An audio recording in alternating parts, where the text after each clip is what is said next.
I think everything is past, you know. Doesn't exist. What movies can do maybe is to create a reflection on our past. And the problem is that some people want to legitimize whatever they think on history throughout a movie. And a movie is just an art piece of memories, of perspective, of arbitrarities, of subjective sort of point of view that could only create a reflection throughout the vision of the people is just doing the film. I think we are dealing with something that is more in the allegory and metaphor space, that is something that is concrete and part of history. And that's our job. We need to create a reflection. This is not a history tool, you know. So when you make a movie on something that it's a period piece, what you're trying to do is not to see only what you think today about what happened, but what you're trying to be in the shoes of the people who actually lived those days. You're rethinking what they thought, what you're feeling again what they felt.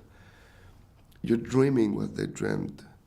You know, you're sort of re-experience what they experienced. And when you do that, somebody's learning too, because the movie ends up to be like a mirror, you know? And it's not a perfect mirror. It's not something that is just showing the reality how it was. It's a mirror that it has a certain level of distortion, and that distortion is our eyes.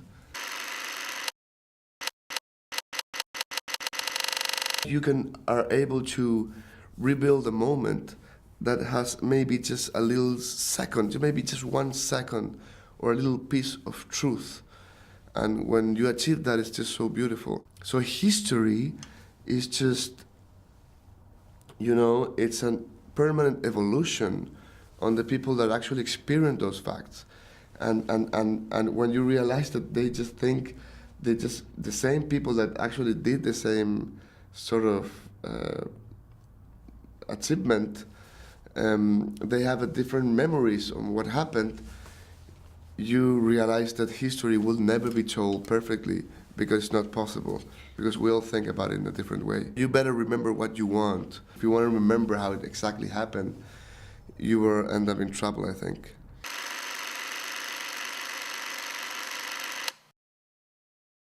I think memory will always pretend to be in the reality sort of field, but it will always be so, you know,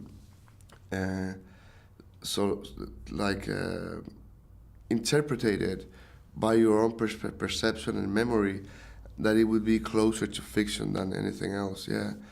And I guess if it wouldn't be like that, if we were able as human beings as to remember like exactly what happened,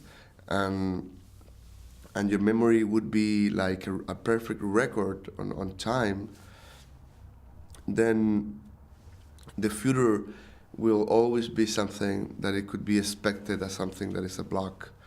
And our fragility and our beauty of human beings, I think, is based that we will never really remember actually what happened.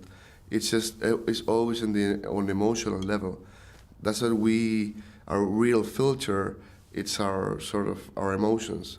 And so I learned that we just don't remember things in the facts, but also in the way they look.